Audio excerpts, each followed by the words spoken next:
ओम शांति। आज 29 अप्रैल 2022 के साकार मधुर महावाक्य हैं।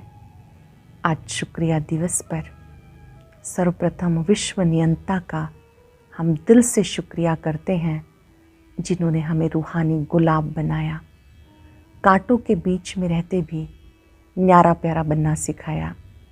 बहुत ही सुंदर बात आज बाबा सिखा रहे हैं कि जब आप सतयुग में थे तो आप व्यर्थ से, माया से मुक्त थे। व्यर्थ की अविद्या थी, ऐसी ही दिव्यता अभी संगम पे धारण करो। व्यर्थ से मुक्त हो जाओ ताकि समय, संकल्प, श्वास इनकी बचत होती रहे। अब ये नाटक पूरा हो रहा है, सबको वापस घर जाना है, इसलिए किसी भी देहधारी को अपनी देह को भी याद नहीं करना, एक बाबा को याद करना है। जो अंतिम दृश्य होगा उसको देखने के लिए विशाल बुद्धि चाहिए। कहते राम गयो रावण गयो, जाको बहु परिवार। अंतिम समय में सब घर जाएंगे, वो थोड़ी सी आत्माएं बचेंगी, जहाँ जीत वहाँ जन्म होगा।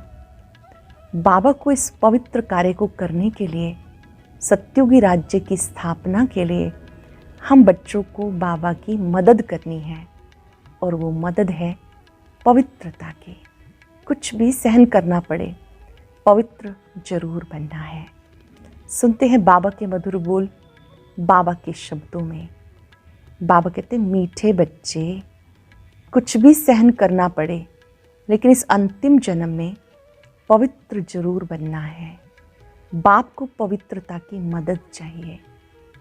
क्वेश्चन है, अंतिम दृश्य कौन सा होगा, जिसे समझने के लिए अच्छी विशाल बुद्धि चाहिए। अंतिम दृश्य सबके वापस जाने का है। कहा जाता राम गयो रावण गयो, जाको बहु परिवार। बाकी सृष्टि की सफाई करने वाले, नई दुनिया की तैयारी करने वाले थोड़े बचेंगे। हम भी जाएंगे, फिर जहाँ जीत वहाँ जन्म होगा। भारत में ही जीत होगी, बाकी सब खलास हो जाएंगे। राजाएं आदि जो धनवान होंगे वो बचेंगे, जिनके पास हमारा जन्म होगा। फिर हम सृष्टि के मालिक बनेंगे। ये समझने के लिए विशाल बुद्धि चाहिए। गीता, नैनहीन को राह दिखाओ प्रभु। ओम शांति। बच्चों ने गीत सुना, कहते, हे प्रभु हम अंधे हैं, दर दर पग पग ठोकरें खाते रहते हैं। अपने को आप ही कहते हैं, हम अंधे की औलाद अंधे हैं, हे प्रभु आओ। गुरुओं के दर, मंदिरों के दर पर, नदियों के दर पर धक्के खाते रहते हैं। अर्थ तो नहीं जानते कि हमारा वो बाप है। ये बात नहीं जानते, वो हमारा बाप है। प्रभु को भी अनेक नाम दे दिए। कहते हैं निराकार नाम रूप से न्यारा है। नाम रूप से न्यारी कोई चीज़ होती नहीं।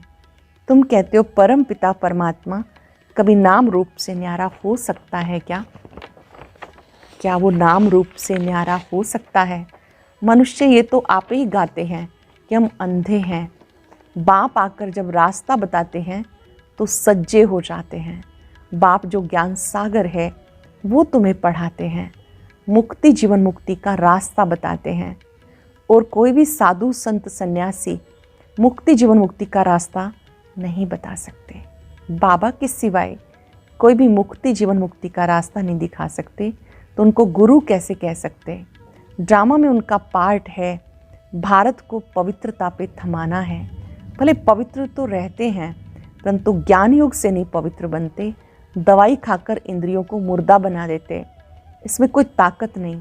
ताकत तब मिले जब ग्रस्त व्यवहार में रहते, स्त्री पुरुष दोनों स्वयंवर रच शादी कर फिर पवित्र रहें। उसको कहा जाता बाल ब्रह्मचारी युगल।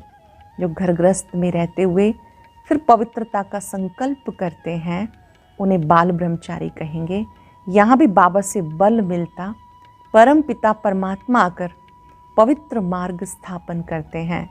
सत्युग में देवी देवता पवित्र प्रवृत्ति मार्ग वाले थे, उनको पवित्र रहते भी बच्चे थे। मनुष्य ये नहीं जानते कि परम पिता परमात्मा कैसे बैठ उनको ताकत देते हैं। बाबा कैसे पवित्रता की ताकत देते हैं ये नहीं जानते। बाबा कहते घर गृहस्थ में रहते भी पवित्र बनो। बहुत बच्चियां पुकारती हैं, बाबा आकर 21 जन्मों के लिए अपवित्र होने से बचाते हैं। तुम सब द्रौपदियां हो। तुम बच्चों को शिक्षा मिलती है कि भले तुम्हें पति मारे पीटे, तुम्हें सहन करना है, क्योंकि पवित्र होने बगैर तुम पवित्र दुनिया के मालिक बन ही नहीं सकते। कल्प कल्प तुम माताएं ही शिव शक्तियाँ बनी हो। जगदम्बा सरस्वती की शेर पे सवारी दिखाते हैं, ये भी महिमा तुम्हारी है। जगदम्बा को शेर पर दिखाते हैं, ये भी महिमा आपकी है। यह ही पतित दुनिया अथवा आसुरी दुनिया। पावन दुनिया माना ईश्वरीय दुनिया। तो राम आकर राम राज्य स्थापन करते हैं। पवित्रता फर्स्ट। काम विकार कितना बलवान है। अच्छे अच्छे मनुष्य भी कह देते इम्पॉसिबल है जो कोई पवित्र रह सके। अरे सत्युग में देवी देवताएं संपूर्ण निर्विकारी थे। तुम महिमा गाते हो, आप सर्वगुण संपन्न हो, हम नीच पापी हैं, तो उनको बनाने वाला कोई तो होगा। बाप ने संगम युग पर आकर सतयुग की स्थापना की है। बाबा आकर आसुरी दुनिया को दैवी दुनिया बनाते हैं। लोग तो पतित का अर्थ भी नहीं समझते। अरे तुम पुकारते हो हम सब पतित हैं, हे पतित पावन आओ। भारत पवित्र था तो डबल सिरताज था। अब तुम हर एक की बायोग्राफी को भी जानते हो। अब तुम बाप के बने हो, तुम्हें गॉड फादर ही बुद्धि में याद आता है। अभी आप बाबा के बने हो, बाबा ही बुद्धि में याद आता है। वो बाप निराकार है, परम धाम में रहने वाले हैं। ऐसे बाप को बिल्कुल नहीं जानते। मनुष्य इस समय बहुत दुखी हैं। मौत का देखो कितना डर लगता। अब बाबा कहते मौत सामने खड़ा है। पहले खून की नदियाँ बहेंगी, फिर दूध की बहेंगी। अब बाबा तुम्हें विषय सागर से निकाल क्षीर सागर में ले जाते हैं। लक्ष्मी नारायण क्षीर सागर सतयुग में है। यहाँ तो दूध पीने के लिए भी नहीं मिलता, पाउडर मिलता है। सतयुग में कोई चीज़ की भी कमी नहीं रहती। बरोबर भारत पहले स्वर्ग था, अब नर्क है। एक दो को डसते रहते हैं। शक्ल भले मनुष्य की है, चलन बहुत गंदी है। एक दो में लड़ते झगड़ते रहते। यह है पाप आत्माओं की दुनिया। तो सदाचारी कहाँ से आए? कोई ने दान पुण्य किया तो सदाचारी हो गया क्या? अभी तो सब रावण की मत पर हैं। देवताएं कितने पवित्र सुखी थे। राम राज्य, रावण राज्य किसको कहा जाता, ये भी भारतवासी नहीं जानते। राम राज्य चाहते हैं, परंतु वो कौन स्थापन करते हैं ये बात नहीं जानते। इस समय मनुष्य को जो पैसा दो उससे वो पाप करते हैं, क्योंकि ये पाप आत्माओं की दुनिया है। अब तुम्हें चलना है बाबा की मत पर। तुम समझते हो हम तो बाप से वर्षा लेंगे ही, लेकिन ये अंतिम जन्म पवित्र बनो। 63 जन्म तुम विकार में गए, अब एक जन्म पवित्रता की मदद करो तो पवित्र रहना पड़ेगा। श्री कृष्ण गोरा था, फिर काम चिता पर बैठने से अब श्याम बने, फिर ज्ञान चिता पर बैठने से गोरा स्वर्ग का मालिक बनते हैं। तुम ही देवी देवता थे, अब असुर बन गए। ये चक्र है, पूज्य सो फिर पुजारी। ध्यान से समझेंगे, ये चक्र है।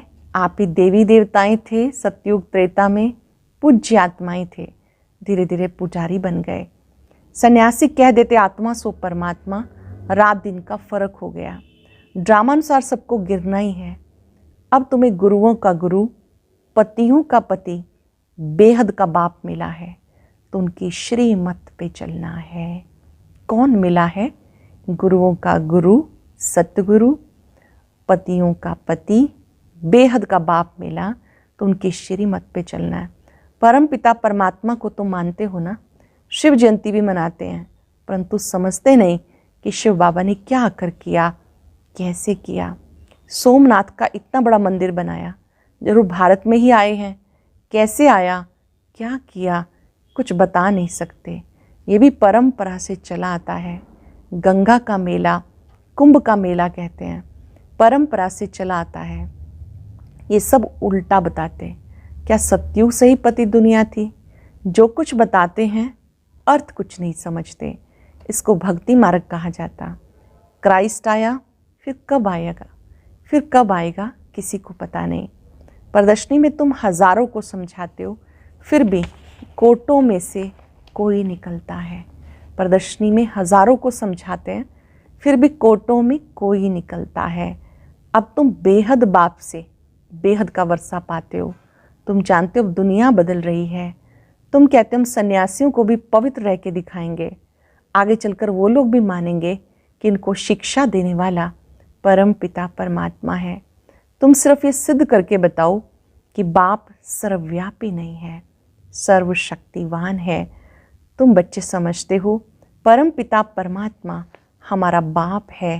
पहले सूक्ष्म वतन में ब्रह्मा विष्णु शंकर ये रचना रचते हैं। ब्रह्मा है प्रजापिता, ब्रह्मा ही ब्राह्मण पैदा करते। ब्राह्मण वर्ण सबसे ऊंचा है।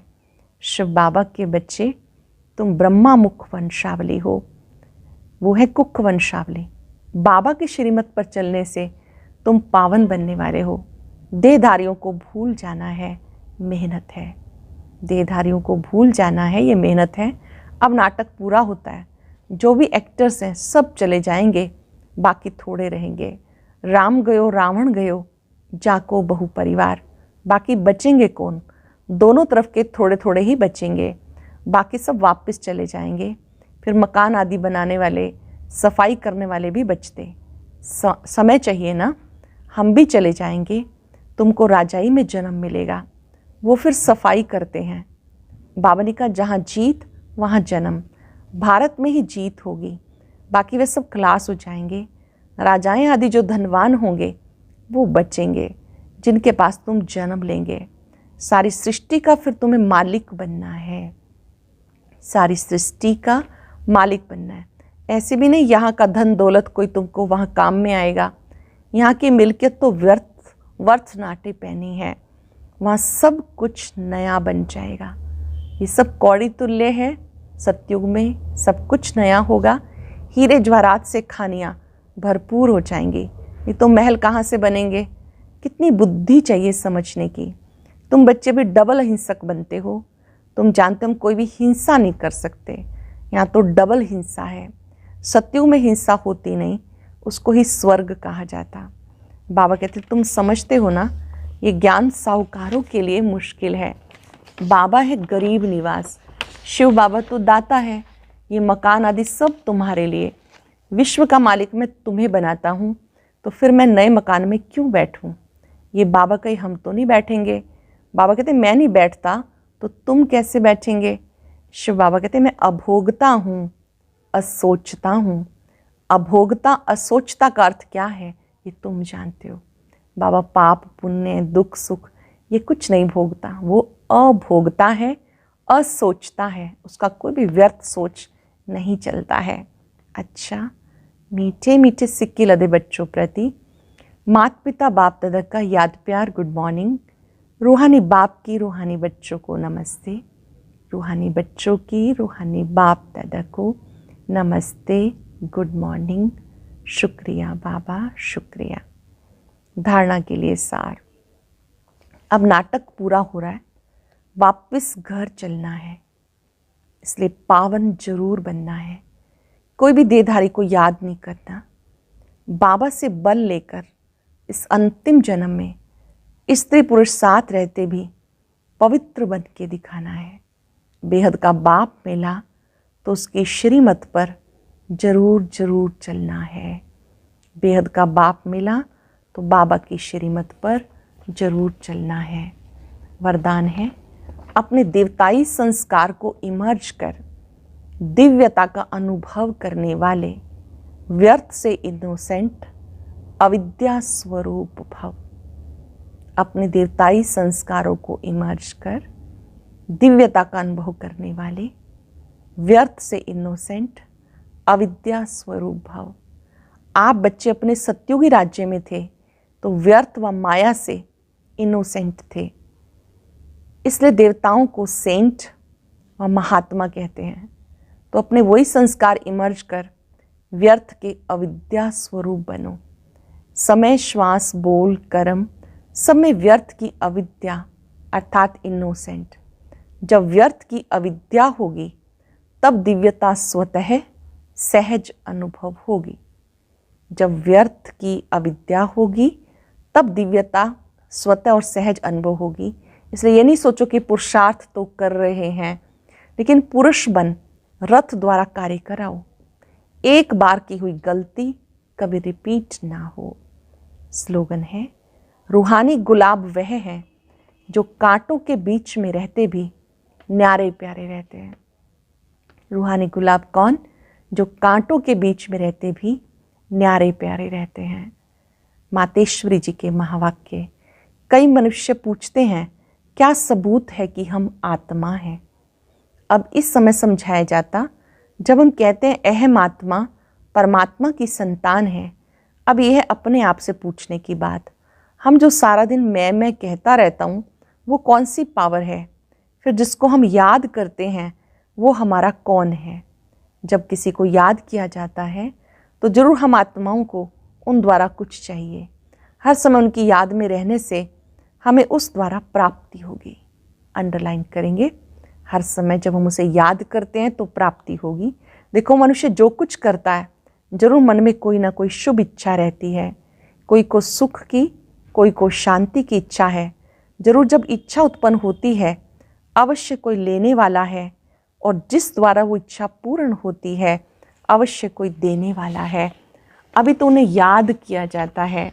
जब इस राज को पूर्ण रीति समझना है, ये वो कौन है? ये बोलने वाली शक्ति मैं स्वयं आत्मा हूँ, जिसका आकार ज्योति बिंदु मिसल है। जब मनुष्य स्थूल शरीर छोड़ता है तो वो निकल जाता, भले इस आँखों से नहीं दिखाई देता।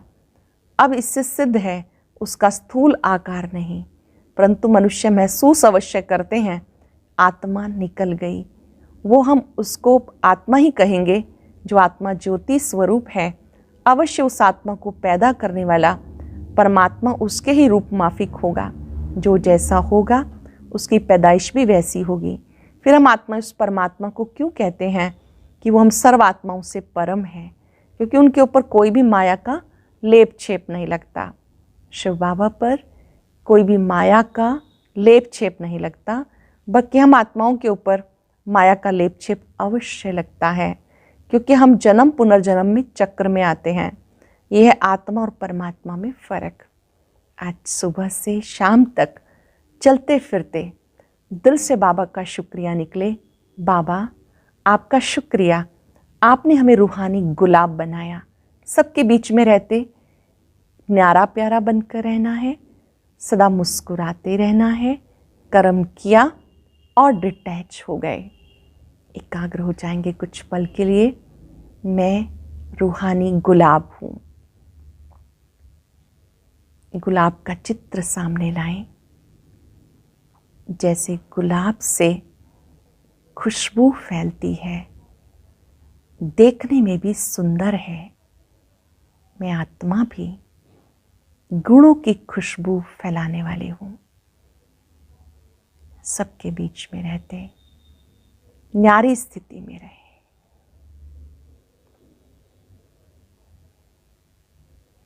बाबा को सम्मुख देखते उनसे शक्ति लें।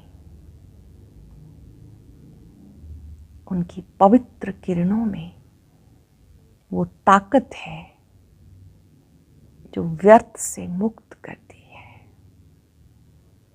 शुक्रिया बाबा, शुक्रिया, शुक्रिया। ओम शांति, शांति।